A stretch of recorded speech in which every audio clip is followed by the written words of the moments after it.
Magandang araw. Kumusta kayo? Ako ay si Carol. At ako naman ay si Robert. And I am Rowie, and welcome Come to our channel!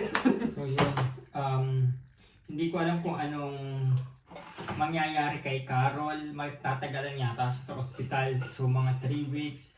Pero pwede ko siyang dalaw-dalawin and i-meet. And sana makarecover siya kaagad.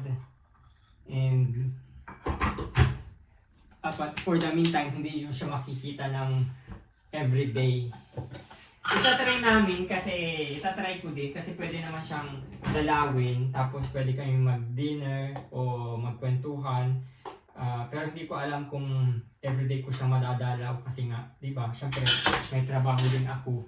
Tapos limited yung visiting hours. Depende kung magsasakto yung schedule namin. So madadalaw ko siya. And kung hindi, makikita niyo pa rin naman siya. And, si Plin, inaamoy niya yung, mali. Dapat palalagyan ko ng kada daldal ko. Hindi ko nilagyan ng tubig. Ay, kaloka. Ay, may tubig na? Ano ba? So, yan. So, lulutuin ko lang to. Tapos sa Robert ko, gusto niya ng coffee. Naisip ko na luto na yung coffee ni Robert. So,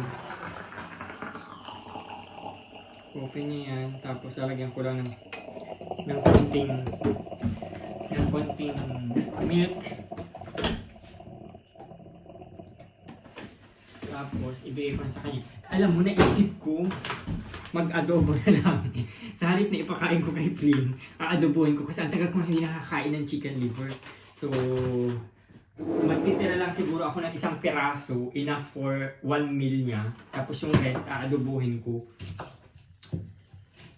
So, yun ang gagawin natin ngayon. Mag-aadobo tayo. Aagawan natin ang pagkain si Flynn. Saglit. Bigay ko muna kay Robert yung coffee bago siya lumamig. Alam mo.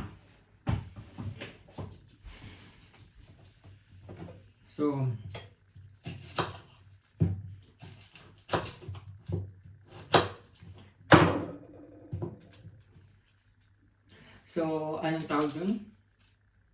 Mag-aadobo ako. Feeling, si Robert kumakain din niya ng mga internal organs. Kaya pag niluto ko ito, kakainin din niya yan. For sure. Si Carol, kumakain din yun. Kaso hindi ko siya pwedeng dalhan ng pagkain sa ospital kasi may pagkain din naman siya doon. Ay, ewan ko ba kung anong nangyari. Let's see kung anong mangyayari sa kanya sa ospital. Hindi ko alam. And let's pray for his fast recovery.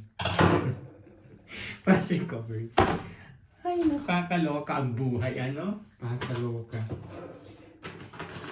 So, dito sa Germany, ang presyo ng baboy, ng mga pagkain, katulad ng mga poultry products, almost kasing presyo lang din sa Pilipinas. Katulad nito, atay, almost kalahating kilo, 100 euros lang.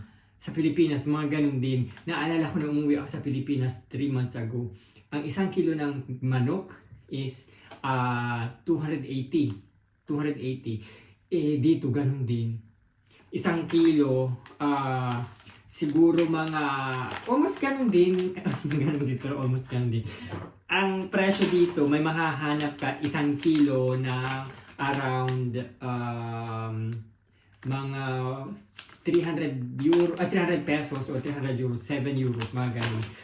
Sa Pilipinas, di ba? Considering yung kinikita mo sa Pilipinas, sa kinikita dito sa Germany, mas mura dito ang pagkain.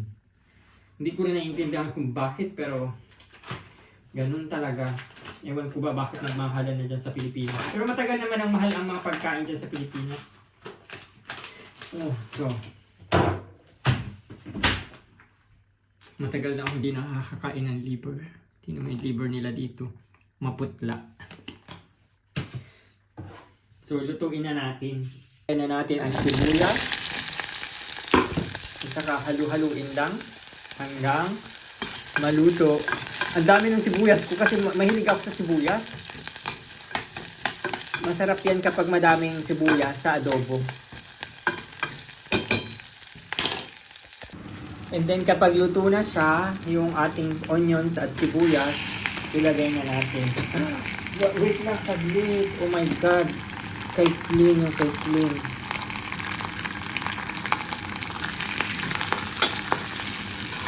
Nailagay ko lahat, muntik na mawala ng pagkain si Clean. So, yan. Ilalagay ko na lang sa bowl yung lulutuin ko para kay Clean tomorrow. Ilalagay ko sa ref. Ito pakain ko sa kanya. Tingnan natin kung magugustuhan niya yan.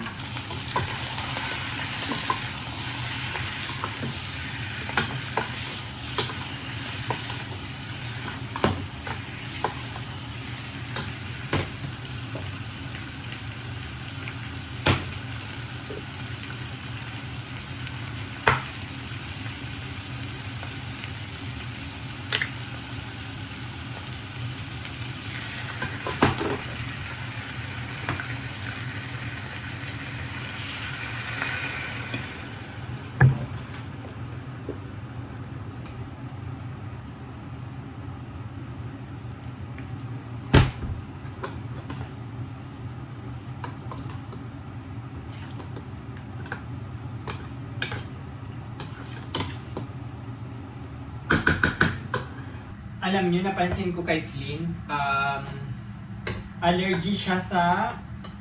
May allergy yung aso. Allergy siya sa beef. Kasi simula nung pinakain ko siya ng dog food na beef at saka liver na mix, parati siya nagkakamot, parati may makati, wala namang pulgas.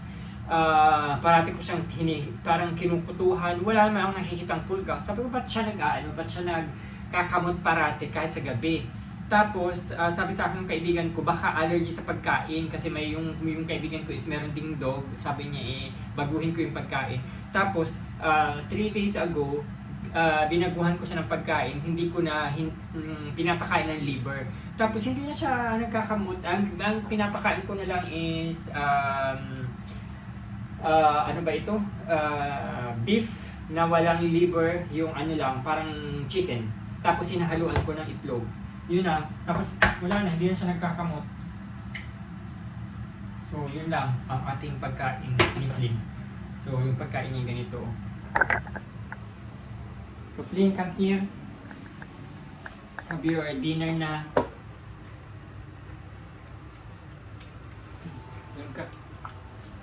Yung ating liver is, slow cook ko lang siya kasi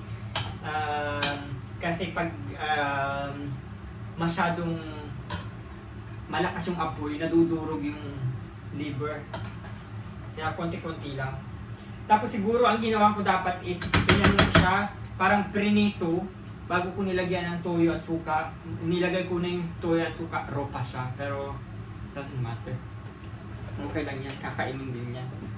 Dadman. Ilagay ko lang sa fridge yung pagkain ni Flynn. So yan. So 5 minutes and kakain na ako. Luto na ang aking adobo. Pero yung kanin ko kukunti na lang. Pero dead man na yan. Hindi ko na nainit. Nakalimutan ko, sasabawan ko na lang sasabawan ko na lang siya ng mainit na sabaw ng adobo. Yung liver adobo. Yung, guys, tingnan, ipakita ko sa inyo ang sarap. Woo!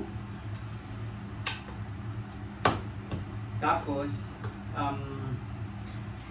gusto ko sana magkamay kaso hindi bagay magkamay kapag naka-liver kasi masyadong malansa sa kamay. So, magkukutsara tayo. Ang tagal ko na din nakakain ng ganitong ulam. Kakain daw si Robert, sabi niya sa akin. So, titiraan ko lang kalahati.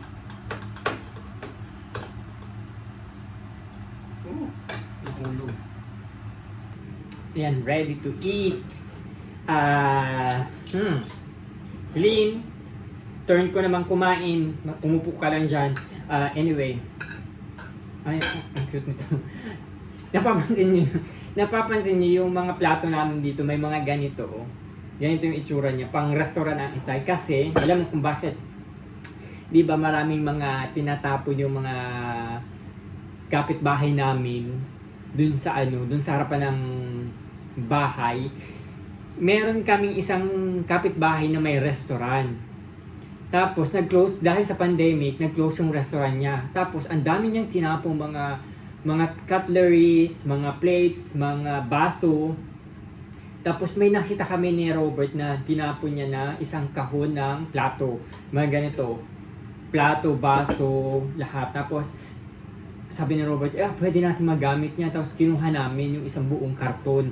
Tapos, yun na yung ginagamit namin. Kaso, sa tagal ng panahon, after 2 years, nabasag na sila lahat. Ang natira na lamang is 2 malaki, tapos 3 maliit na ganito. Kaya mapapansin niyo yung mga plato namin is parang pang-restaurant. Parang ganito, parang hindi pang-bahay. So, yan, inano lang namin yan.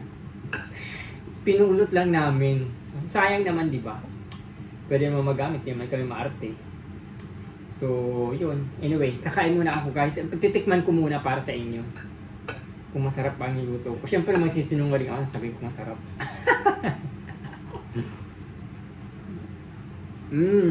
Masarap. Masarap siya. In fairness, masarap siya.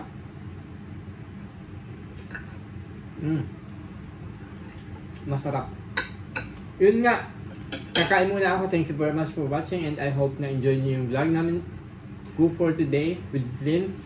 And i-update ko kayo sa situation ni Carol, but yun nga, matatagal na siya dun. Siguro maximum 1 month nasa hospital siya.